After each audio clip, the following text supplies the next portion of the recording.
Amados hermanos, muy buenas tardes. Aquí desde Argentina le venimos a hablar sobre esta nueva enseñanza que tenemos hoy al canal de YouTube que se llama La verdad de Dios mata el relato. Antes que nada quiero agradecer de nuevo a todos los que se van sumando, a todos los que ya están, y les ruego ante el Padre que esta enseñanza sea de su edificación.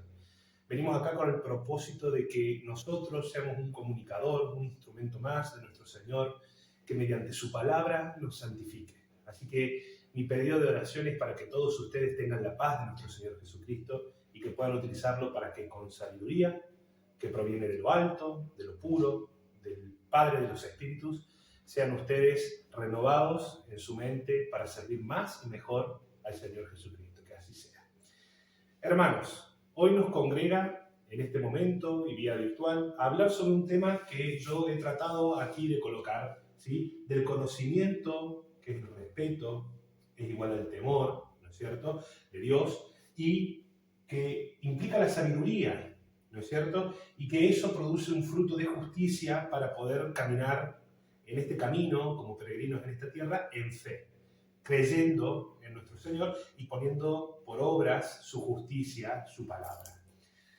Versus, en contraposición, ¿no es cierto?, lo que es la ignorancia, que es un profundo desconocimiento, ¿bien?, acerca de la voluntad de Dios, que produce desobediencia y, por supuesto, produce injusticia, es decir, el no poner por obra la voluntad de Dios, de no caminar en fe y en amor a sus mandamientos. Y eso muchas veces se ve representado, como al último, en una religión vana o en una religión falsa, ¿sí? Que lamentablemente hoy en día es algo que, producto de la apostasía del final de los tiempos, se ve en muchas congregaciones. Hermanos, yo quiero que ustedes vayan ahora al libro de Proverbios, escrito por Salomón en su capítulo 1, para que sea como un puntapié inicial de nuestra charla. Proverbios en su capítulo 1, en su verso 7, habla lo siguiente: el principio de la sabiduría es el temor o el respeto, ¿no es cierto? En la Biblia se hace mucho énfasis en el temor, en el temblor que uno tiene que servir o con que uno tiene que servir al Dios Santísimo y Todopoderoso. Pero los insensatos, dice en la parte B de este versículo 7, los insensatos desprecian la sabiduría y la enseñanza. Por un punto tenemos que la sensatez, la sobriedad, caminar en la verdad, esa sensatez viene producto o producido por la sabiduría de Dios, que es la aplicación de la voluntad de Dios, de la verdad de Dios revelada en su palabra, las Santas Escrituras, la Biblia, a partir de conocer por amor su voluntad. Y la insensatez, esta ignorancia, este desconocimiento de Dios, produce frutos de injusticia, que es lo que habla de que los insensatos, los necios, los fatuos, son aquellos que desprecian la enseñanza. Por eso es que la Biblia muchas veces nos llama a nosotros, mediante diferentes exhortaciones, a que nosotros no despreciemos la enseñanza de aquellos sabios, sino más aún nos gocemos, aún así vengan disciplinas o pruebas varias a nuestra vida, porque eso nos está perfeccionando en la obediencia, que es el fruto del conocimiento de Dios, a partir del cual nosotros vamos a poder hacer verdaderas y buenas obras. Yo les pregunto, ¿el conocimiento de Dios ustedes lo tienen bien aprendido? ¿De dónde nace el conocimiento que ustedes tienen? ¿De enseñanzas de hombres y mandamientos de hombres o de la voluntad divina de Dios? Eso es algo que quiero que ustedes piensen en sus corazones y vamos a tratar de que mediante la voluntad del Señor, ojalá sea así, podamos transmitir lo que es nuestro entendimiento en las Sagradas Escrituras para poder poner un poco en claridad el panorama. Me gustaría que vayan a Efesios, en su capítulo 4, de los versos 17 al 24. Repito, Efesios es la carta de Pablo escrita a la comunidad, a la congregación en Éfeso, ¿no es cierto?, en lo que era la Asia Menor o Turquía moderna. Bien, Efesios 4, versos 17 al 24. Está después del libro de Gálatas. Bien. Muy bien. Dice el título: La nueva vida en Cristo. Amados hermanos, esto pues digo y requiero en el Señor, dice Pablo, que ya no anden como los otros gentiles, que andan en la vanidad de su mente, teniendo el entendimiento de su mente, bien, de su conciencia, el entendimiento entenebrecido, ajenos de la vida de Dios por la ignorancia que en ellos hay, por la dureza de su corazón, los cuales, después que perdieron toda sensibilidad, se entregaron a la lascivia para cometer con avidez toda clase de impureza. Pero ustedes no han aprendido así a Cristo. Si en verdad le han oído y han sido por él enseñados, conforme a la verdad que está en Jesús. En cuanto a la manera pasada de vivir, despójense del viejo hombre. Así lo dice también en Colosenses capítulo 3, verso 9. Que está viciado este viejo hombre conforme a los deseos engañosos. ¿Bien? Y renuévense, este es el mandato, en el espíritu de su mente, vistiéndose del nuevo hombre que es creado según Dios, esto es decir, producto de la obra de Dios en nuestra vida, en la justicia y santidad de la verdad. Bien, así termina el verso 24 de este capítulo 4 de Efesios. Fíjense qué grandes cosas hablamos en cuanto a la justicia y la santidad de la verdad de este nuevo hombre que es producido fruto de la presencia del Espíritu Santo, que es Dios mismo en nuestra vida, luego de haber nosotros humillado nuestro ser en presencia de nuestro Creador.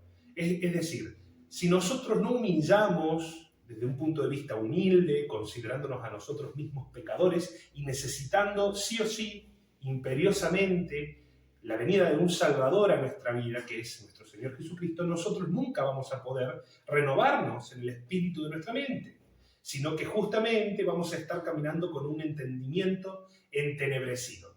Fíjense que eso lo dice también Pablo en su epístola a los Romanos, en su capítulo 1, creo que del verso 20 en adelante, o del 19 en adelante, cuando habla de personas, de gentiles, cuando acá Pablo habla de gentiles, habla de todas las naciones, de cualquier nacionalidad, incluso judíos, que no tienen bien, presten atención, el entendimiento clarificado por la presencia de Dios en sus vidas, sino que desprecian el señorío de Dios, desprecian el conocimiento de Dios porque no tienen temor de Él, aun conociendo que existe Dios por las cosas que vemos en su creación día tras día. Por lo tanto, no lo respetan y no caminan en una sabiduría y no producen frutos de justicia. Eso es el entendimiento entenebrecido que habla Pablo.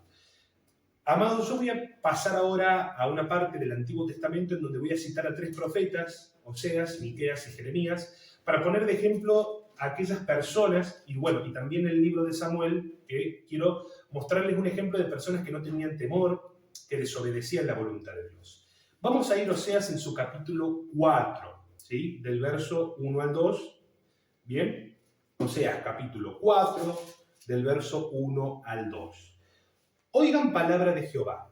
Es una controversia de Dios Santo con su pueblo elegido Israel.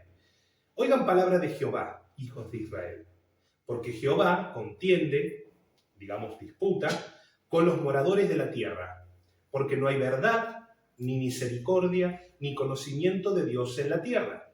Fíjense que es parecido a lo que venimos hablando. ¿Cómo se da cuenta nuestro Señor que no hay conocimiento, ni misericordia, y por supuesto tampoco verdad? Porque el perjurar, el mentir, el matar, el hurtar y el adulterar, fornicar o traicionar el pacto de fidelidad en un matrimonio, prevalecen y homicidio tras homicidio se suceden. ¿Bien?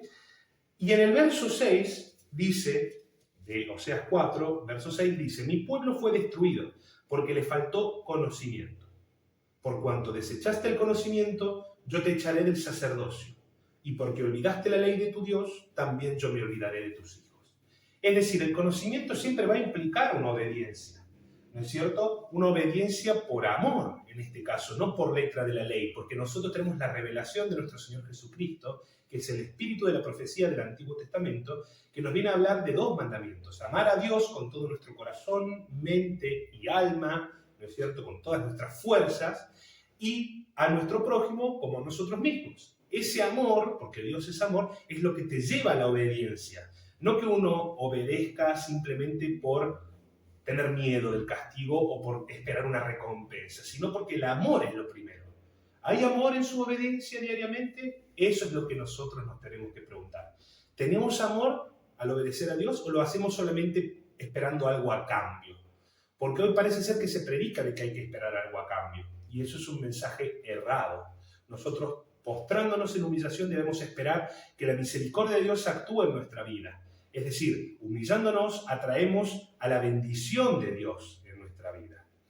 Quiero que vayan a Miqueas en su capítulo 2. ¿Sí? Miqueas, un gran profeta. Bien, vamos a hablar 2 puntos de Miqueas. En su capítulo 2, del verso 6 al 11. Bien, vamos a empezar. Miqueas 2, verso 6 al 11. No profeticen, dicen a los que profetizan. Profetizar en el Antiguo Testamento era a veces videncia de lo que iba a ocurrir en el futuro por revelación o inspiración del Espíritu Santo en sus profetas. Pero fíjense que el pueblo al cual profetizaba Miqueas, que era el pueblo de Judá, ¿no es cierto?, el reino del sur, ¿bien?, le decían, no profetices, dicen a los que profetizan. Entonces Dios le dice a Miqueas, no les profeticen, porque no les alcanzará vergüenza a este pueblo que no quiere la profecía de Dios. ¿Tú qué dices, casa de Jacob? ¿Se ha cortado el Espíritu Santo de Jehová? ¿Son estas sus obras? ¿No hacen mis palabras bien al que camina rectamente? El que ayer era mi pueblo, dice en el verso 8, se ha levantado como enemigo. De sobre el vestido quitaron las capas atrevidamente a los que pasaban, como adversarios de guerra. A las mujeres de mi pueblo echaron fuera de las casas que eran su delicia. A sus niños quitaste mi perpetua alabanza. Levántense y váyanse, porque no es este el lugar de reposo. Pues está contaminado, corrompido grandemente. Si alguno andando con espíritu de falsedad mintiera diciendo, yo te profetizaré de vino y de sidra, es decir, emborrachado, este tal será el profeta de este pueblo. Termina en su verso 11. Dice que me quedo con que en realidad no hacen mis palabras bien al que camina rectamente. Esa es la voluntad de Dios, que atrae la misericordia y las bendiciones sobreabundantes, porque la palabra y la escritura dice que Dios da de una manera mucho más sobreabundante que lo que nuestro entendimiento o nuestras propias peticiones en las oraciones pueden llegar a pedir o siquiera pensar. Nos da mucho más de lo que esperamos a cambio. Si es que caminamos rectamente en conocimiento, en temor, en sabiduría y en justicia, amando la voluntad de Dios y poniéndola por obra. Bien, vayamos a Miqueas en su capítulo 3, del verso 1 al 12. Dice, dije, oigan ahora, príncipes y jefes de la casa de Israel y de Jacob. Está hablándole a los políticos, presidentes, digamos, una analogía, a los dirigentes de este pueblo. ¿No concierne a ustedes saber lo que es justo? Ustedes que aborrecen lo bueno y aman lo malo. ¿Se dan cuenta cuál era la desobediencia de este pueblo? Amaban lo que era malo y a lo que es bueno, la voluntad de Dios, la despreciaban completamente. Y que les quitan su piel y su carne de sobre los huesos, a su pueblo. Que comen asimismo la carne de mi pueblo y les desollan su piel de sobre ellos. Y les quebrantan los huesos y los rompen como para el caldero y como carnes en olla. Fíjense el desprecio que tenían sus propios reyes por su propio pueblo, a tal punto de que no practicaban jamás la injusticia, sino que producían todas estas cosas, que era esa usurpación de la voluntad de Dios por la voluntad del hombre. Ellos creían en su propia justicia y no en la de Dios. Entonces, dice en el verso 4, ustedes, presidentes, reyes, ¿no es cierto?, jefes, clamarán a Jehová y no les responderá. Antes, esconderá de ustedes su rostro en aquel tiempo, porque hicieron malvadas obras.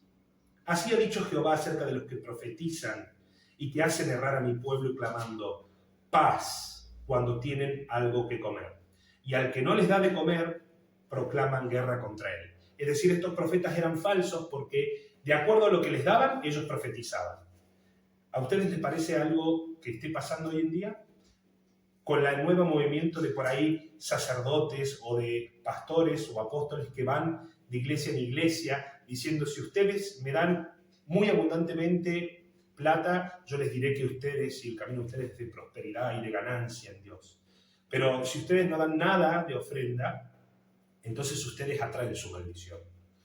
Esto parece ser que era lo que pasaba en los profetas del Antiguo Testamento, porque miren cómo les dice: hacen errar a mi pueblo diciéndole paz cuando tienen algo que comer, pero al que no les da de comer provocan guerra contra él.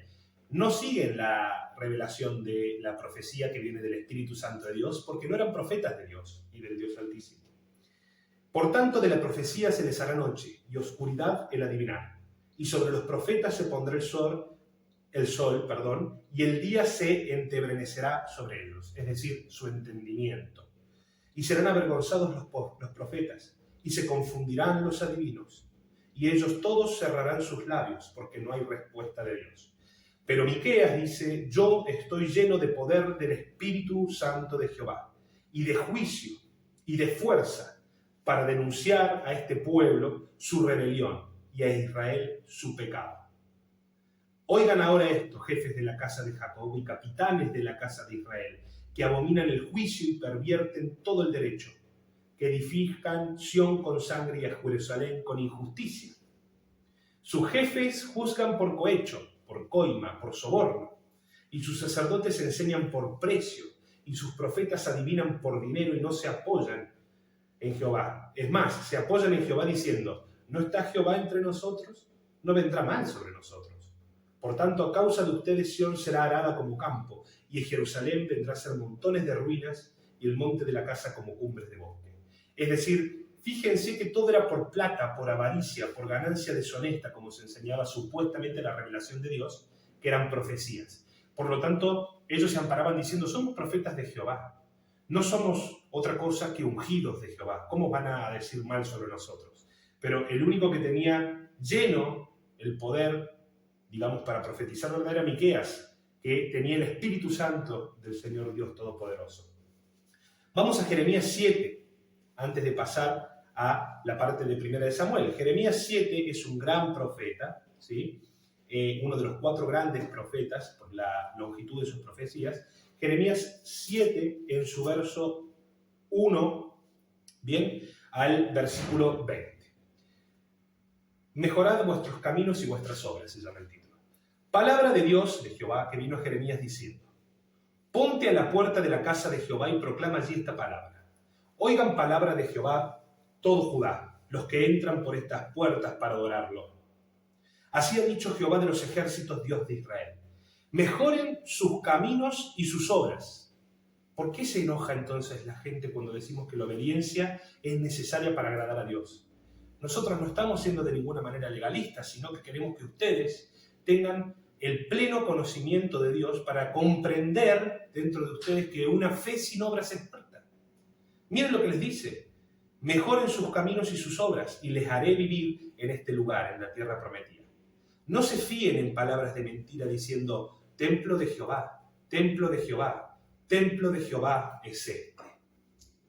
Pero si mejoran cumplidamente sus caminos y sus obras, si con verdad comienzan a hacer justicia entre el hombre y su prójimo, y no oprimen, no calumnian, no estafan al extranjero, al huérfano y a la viuda, y si en este lugar ya no derraman la sangre inocente ni anduvieran en pos de dioses ajenos, los haré vivir en este lugar, en la tierra que le di a sus padres para siempre. He aquí que ustedes confían en palabras de mentira que no aprovechan. ¿Por qué? De nuevo, como vimos anteriormente, en el libro anterior, en Miqueas: hurtando, matando, adulterando, jurando en falso, incensando a Baal y andando tras dioses extraños que no conocieron. Luego vendrán y se pondrán delante de mí en esta casa, en el templo de Dios, construido por, en este caso, Salomón, que estaba todavía en pie, sobre el cual es invocado mi nombre, y dirán: librados somos para seguir haciendo todas estas abominaciones.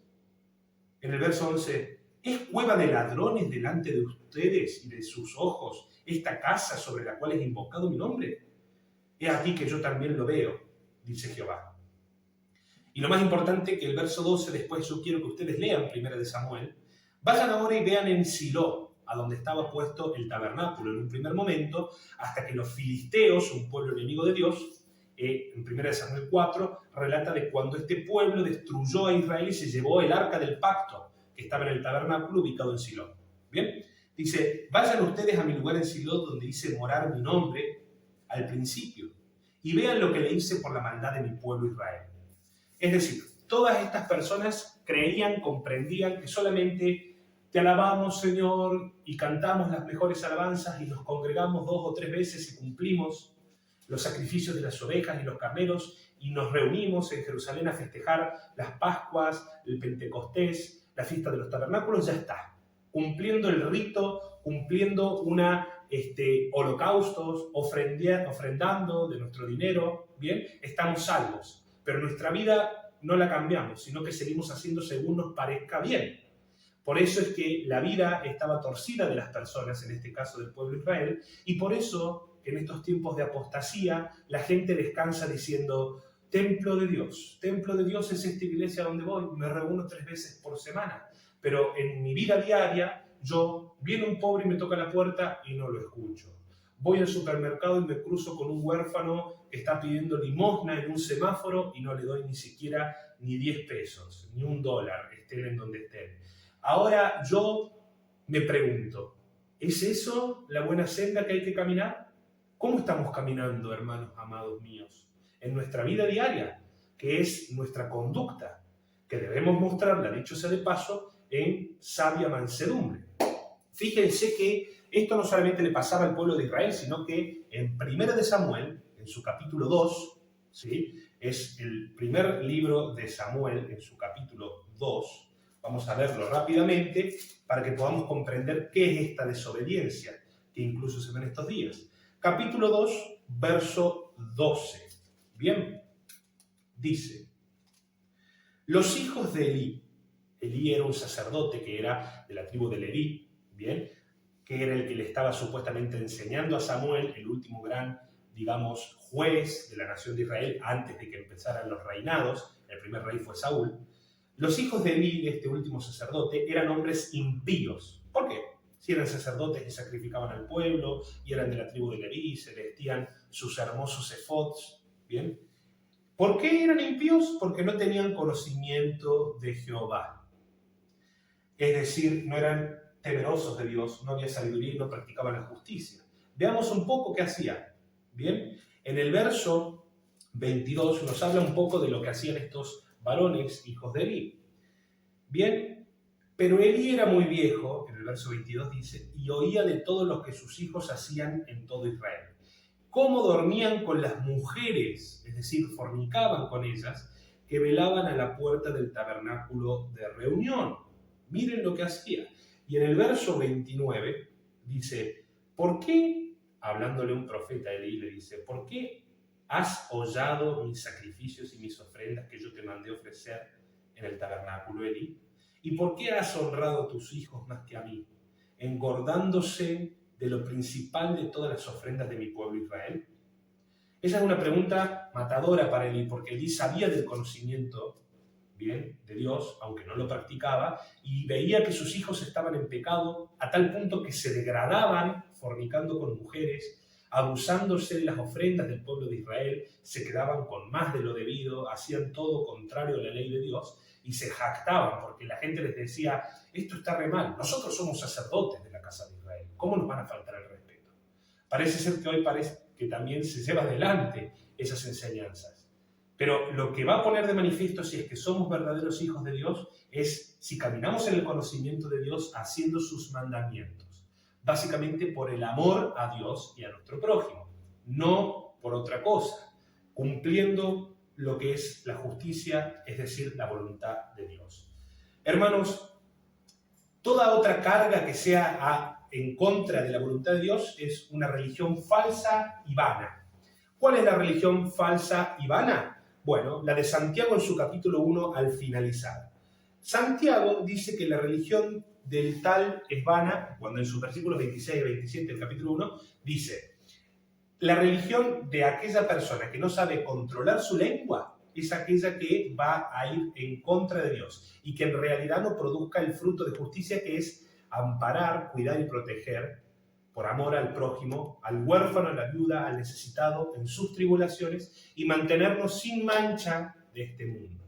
Porque tenemos la ventaja de que la revelación de Cristo en nuestros días es completa, y Él nos dio de su Espíritu Santo como básicamente una arra, una garantía para que nosotros podamos vencer con nuestro espíritu a las obras de la carne. Quiero leer, para finalizar, en 2 de Corintios, del capítulo 7, ¿bien? En 2 de Corintios, en su capítulo 7, vamos a leer que en su versículo 1 dice: así que, amados, puesto que tenemos tales promesas de la vida eterna, no por justicia nuestra, sino porque Dios, hecho carne, vino y voluntariamente pagó la fianza por nuestros pecados, regalándonos su justicia, es decir, su Espíritu Santo para que caminemos en Él.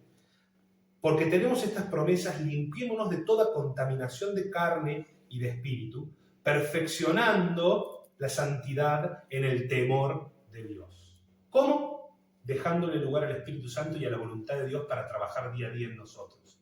Porque eso es lo que nos compete. No golpearnos el pecho en las sinagogas, no hacer que somos justos, sino que practicar la justicia todavía por amor a Dios sobre todas las cosas y a nuestro prójimo como a sí mismo. De esa manera vamos a dejar que el fruto del Espíritu Santo aumente día a día si es que somos un terreno fértil y la semilla trabaje poderosamente en nosotros. Los frutos del Espíritu Santo, chequéenlo, están Gálatas en su capítulo 5, en los versos 22 en adelante. Bien, paz, paciencia, gozo, amor, mansedumbre. Bien, eso es lo que hay que practicar, la fidelidad a Dios para poner de manifiesto que somos hijos suyos. Que la bendición del Padre, el Hijo y el Espíritu Santo estén con ustedes y nos vemos en la próxima.